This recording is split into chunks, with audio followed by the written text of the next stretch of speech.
ওই দেখেন তিনটে দাঁড়িয়ে আছে, এরাও জঙ্গল থেকে এসেছে, বসবে না। আর আমি এক বিয়াদব, আমি দাঁড়ানো লোক দেখতে পারি না।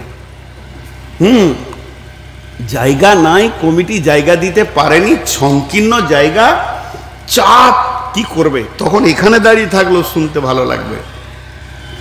আপনাদের বিরক্ত লাগছে নাকি? সুবহানাল্লাহ, পেছনে জিবরাইল বসে আছে। জি, এবার হাদিসটার দিকে যাব। তার আগে একটা উদাহরণ দিব। একটা রুগী ডাক্তারখানা গেছেন, ডাক্তারখানা যাওয়ার পর ডাক্তারকে সে বলছেন, ডাক্তার বলছে কি হলো ভাই? বলছে স্যার ঘন ঘন পেচ্ছাপ, ঘুম হয় না, খেতে ভালো লাগছে না, এনার্জি লস, আর মাথা চক্কর দিচ্ছে। কয়টা বললো? আরেকবার বলছি, ঘন ঘন পেচ্ছাপ, খেতে ভালো লাগে না, ঘুম হয় না, এনার্জি লস, মাথা চক্কর দিচ্ছে। কয়টা বললো? 5টা। ডাক্তার একটা বলল সুগার। ডাক্তার কটা বললো? জোরে বলেন, কটা বললো? সুগার। সকলে জোরে বলেন, কি বলেছে? সুগার। সুগার নামে বস্তুটা যদি কোনো বডিতে ঢুকে, আমি তো সুগারের আজকে 12-14 বছরের রুগী, এই 5খানা খেলু একাই খেলবে ওই বডির ভিতরে, এই 5খানা খেলু একা খেলবে বডির ভিতরে, এনার্জি লস করে দিবে, খেতে ভালো লাগবে না, ঘন ঘন পেচ্ছাপ হবে, ঘুম হবে না, হাত পা জ্বালা করবে, মাথা চক্কর দিবে। সুগার। এবার চলেন এই আয়াতে দেখেন 5টা আছে। দিল নষ্ট হলো, চোখ নষ্ট হলো, কান নষ্ট হলো, চোখ মানে চোখ গেল, কান গেল, দিল গেল, মনুষ্যত্ব চলে গেল, পশুতে পরিণত হয়ে গেলাম, পশুত্বর স্টপেজকে ক্রস করে আমি পশুর থেকে নিকৃষ্ট জগতে চলে গেলাম। কটা হলো? চোখ গেল, কান গেল, দিল গেল, মনুষ্যত্ব গেল, পশুত্বতে এলাম, পশুত্ব চলে গেল। পশু পর্যন্ত যদি থাকতাম তাহলে খাসির সঙ্গে দুদিন দোস্তি করতাম, খাসিও আমার মুখে মুতে দিবে, লিবে না, ওর থেকে আমি খারাপ। কুত্তার সঙ্গে যদি দুদিন কাটাতাম, কুত্তা মুখে মুতে দিবে, তোর থেকে আমি ভালো। আমি আমার আল্লাহকে ডাকি, তুই আল্লাহর সঙ্গে বেঈমানি করিস। বন্ধুরা আমার, এতগুলি নিচে চলে গেলাম, আল্লাহকে জিজ্ঞেস করছি, আল্লাহ এখন ডাক্তার, হে আল্লাহ আমার দিল গেছে, কান গেছে, চোখ গেছে, মনুষ্যত্ব গেছে, পশুত্ব গেছে, কারণটা কি? আল্লাহ এক কথায় জবাব দিচ্ছেন, উলাইকা হুমুল গাফিলুন। অলসতা নামে মক্তকে মানে ভাইরাসে আক্রান্ত করেছে, এর জন্য তোর এই পাশগুলো নষ্ট হয়ে গেছে। তোকে এখন অলসতা দূর করতে হবে। তুই অলসতা যতক্ষণ পর্যন্ত বডি থেকে না সরাবি, অতক্ষণ পর্যন্ত তুই মানবতার জগতে ফিরে আসতে পারবি না।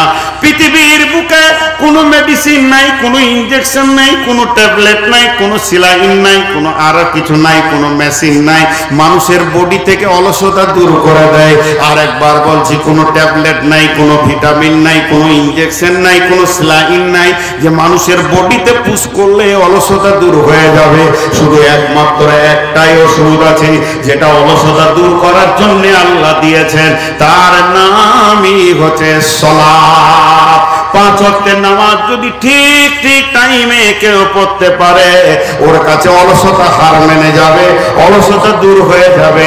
নামাজকে 5 বার দেওয়ার ভিতরে যতগুলি কারণ আছে, নামাজকে 5 বার দেওয়ার ভিতরে যতগুলি কারণ আছে, তার মধ্যে একটা অন্যতম কারণ হলো আমার গোলামের ভিতরে যেন অলসতা না থাকে। সে সকাল বিকাল প্রেয়ার করবে, মাবুদের সামনে মাথা নামা করবে, তাকে অলস কোনোদিন ধরতে পারবে না। অলসতার এগেনস্টে একটাই ট্যাবলেট আছে, তার নাম হচ্ছে সালাত। মা আমার, বোন আমার, কেউ যদি ঠিক মতো 5 ওয়াক্তের নামাজকে টাইমে টাইমে পড়তে পারে, তার কাছে গাফলতি নামের রোগটা কোনোদিন আসবে না।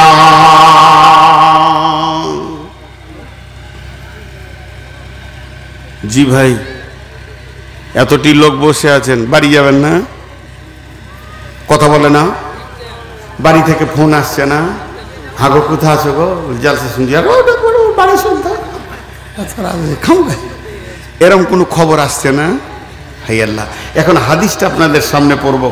আরো অনেকগুলো আয়াত ছিল, আমি শুয়ে শুয়ে তাফসীর ইবনে কাসিরটা দেখছিলাম মোবাইলে। তা আল্লাহ তাবারক ওয়া তাআলা এত কঠিন কঠিন কথা বলেছেন, আমরা মানুষ সেগুলো বুঝতে পারি না, কিন্তু আল্লাহ বড় মেহেরবান। আল্লাহর কাছে দোয়া করি, হে আল্লাহ তুমি আমাদের অলসতাকে দূর করে দাও। দেখো আমিন বলছে না, দোয়া দিচ্ছি তা আমিন বলছে না, তার মানে কত অলসে আছি আমরা এখনো। আর আমি অলসতা দূর করার জন্য নেমেছি। জি ভাই, সকলে জোরে আমিন বলবো, তো বোঝা যাবে যে এদের অলসতা শেষ হয়ে গেছে। এ আল্লাহ তুমি আমাদের অলসতা দূর করে দাও। আল্লাহ আমাদেরকে 5 ওয়াক্তের নামাজি বানিয়ে নাও। আজ থেকে 5 ওয়াক্তের নামাজ পড়বো ইনশাআল্লাহ। জোরে বলেন ইনশাআল্লাহ। কে কে পড়বো না হাত তুলি? এরা হাত তুলে, এরা নামাজ পড়বে না। কোথায় আছি বাপ? যারা হাত তুলেছে ওরা ডবল নেকি পাবে। ওরা ভুল শুনেছে, হাত তুলেছে ঝোঁকে, আল্লাহর মহব্বতে হাত তুলেছে নাকি ভাই? এবার চলেন বিশ্বনবী কি বলছেন। বিসমিল্লাহির রহমানির রহিম। ওয়া আন মাইমুনিল আওরিদি ক্বাল ইয়ারিদু রাসূলুল্লাহ সাল্লাল্লাহু আলাইহি ওয়াসাল্লাম ইগতানিম খামসান ক্বাবলা খামসিন শাবাবাকা ক্বাবলা হারামিকা সিহাতাকা ক্বাবলা সুকুমিকা গিনাকা ক্বাবলা ফাকারিকা ফারাগাকা ক্বাবলা সুগলিকা ওয়া হায়াতিকা ক্বাবলা মাউতিকা। যা, দুটো প্যাসেঞ্জার আমার পালাই গেল। অনেকক্ষণ থেকে খোঁচাখুচি করছে, পালানো বে কি শুনবি, এগুলো তো জানি। একজন বলছে বস খানিক শুনি, তো বলছে কালকে শুনে নিবি, ইউটিউবে শুনে নিবি, দিয়ে দিয়েছে শুনে নিবি, চ হচ্ছে। শেষকালে হার মানলে, যে যেতে চাইছিল না এখন টুকটুক করে চলে গেল, কি করো নসিব খারাপ। এখন এই হাদিসটা বলার আগে একটা উদাহরণ দিব। যে কথাটা প্রথমে বলেছি, এখানে একটা ক্রিকেট খেলা চলছে, তাহলে যারা বল মানে ব্যাট করে তাদের প্রথম লক্ষ্য থাকে 6 মারবো, না পারবো তো 4 লিব, না পারবো তো 2 রান লিব, না পারবো তো 1টা রান লিবই। আর যারা ফিল্ডে ঘুরে, ফিল্ডে তাদের কি লক্ষ্য থাকে যে ওকে মানে আউট করবই, ময়দান থেকে তুলবো, প্রথমে ক্যাচ আউট করব, না পারি তো রান আউট করব, না পারি তো বোল্ড আউট করব, করবই ওকে। এই 2টা দল থাকে। আচ্ছা বলেন, ডিস্টার্ব হচ্ছে আপনাদের? তাহলে আমি খানিক বাহিনীটা বন্ধ করি, পেছনে ওরা কিছু কথা বলছে, আমি একটু বন্ধ করি, কাউকে তো ডিস্টার্ব করা যাবে না।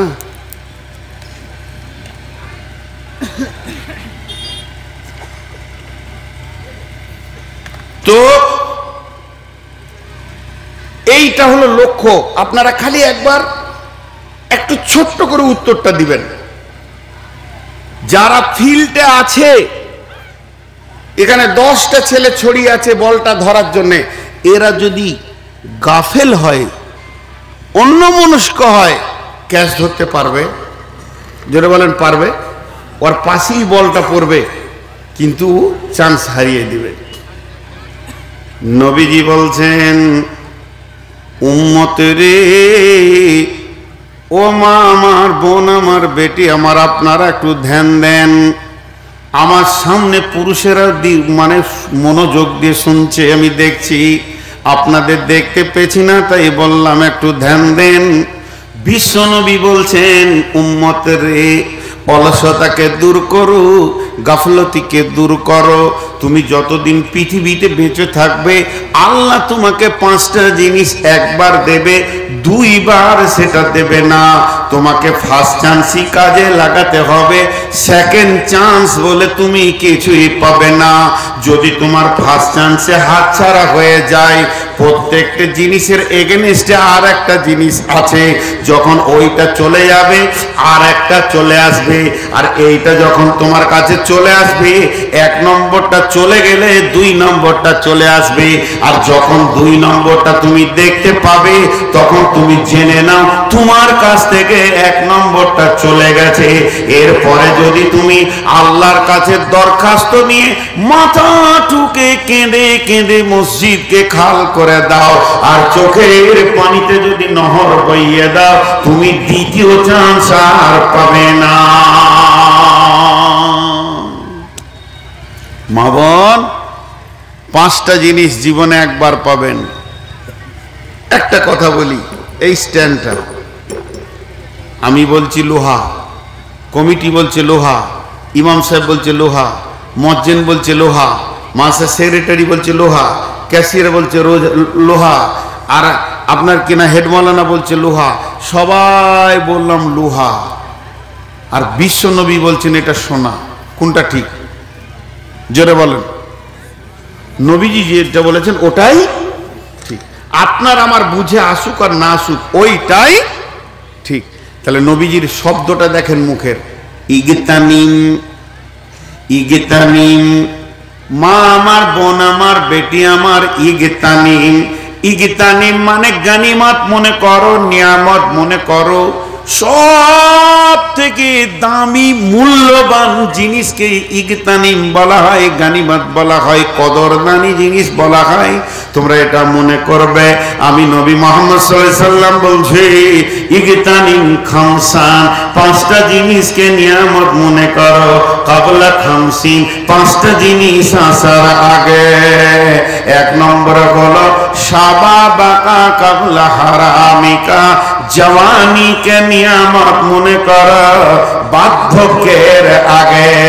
তুমি যেদিন জন্ম নিয়েছিলে, কি নারী কি পুরুষ, তোমার ভিতরে যৌন তরঙ্গ ছিল না, তোমার ভিতরে যৌবনের উতাল পাতাল ছিল না, কিন্তু যখন তোমার ঠিক বয়স এসে গেল, তোমাকে আল্লাহকে দরখাস্ত দিতে হয়নি, ডেপুটেশন দিতে হয়নি, লিখিত কোনো কাগজ পাঠাতে হয়নি, আল্লাহকে বলতে হয়নি আল্লাহ তুমি আমাকে জওয়ানি দাও, আমার বিয়ে করতে হবে এবং আমার সন্তান সন্ততি সংসার বানাতে হবে। কিন্তু আমার আল্লাহ ঠিক টাইমে পুরুষের 13 থেকে 14 বছরের ভিতরে যৌন তরঙ্গ দিতে শুরু করে দেন, উতাল পাতাল যৌবন আসতে শুরু করলো, আর মেয়েদের 9 বছর থেকে 13 বছরের ভিতরে যৌবন আসতে শুরু করে দিল। এটা আমার আল্লাহ দিয়ে দেন। এরকম যৌবনটা থাকতে থাকতে থাকতে থাকতে যৌবনটা বডির ভিতরে বাস করে, সে বডিতেই থাকে, বডির মধ্যে একটা উতাল পাতাল জোয়ার ভাটা তৈরি করে। এটা করতে করতে একদিন যৌবনটা দুঃখ করে পালিয়ে যায়, আর সেই উত্তালটা থাকে না।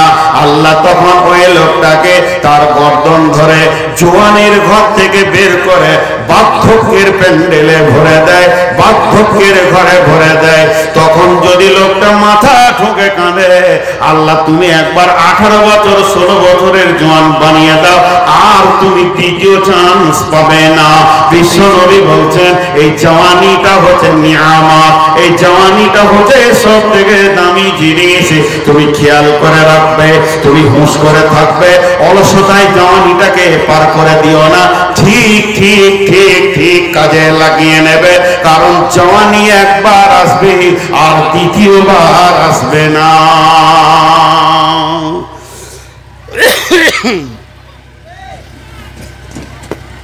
জি, এরপরে জওয়ানি দ্বিতীয়বার আসবে না। এবারে জওয়ানি দুই রকম, মেয়েদের আলাদা, পুরুষের আলাদা। এটা খুব হালকা বলবো, বেশি বলবো না, ইশারাই বলবো।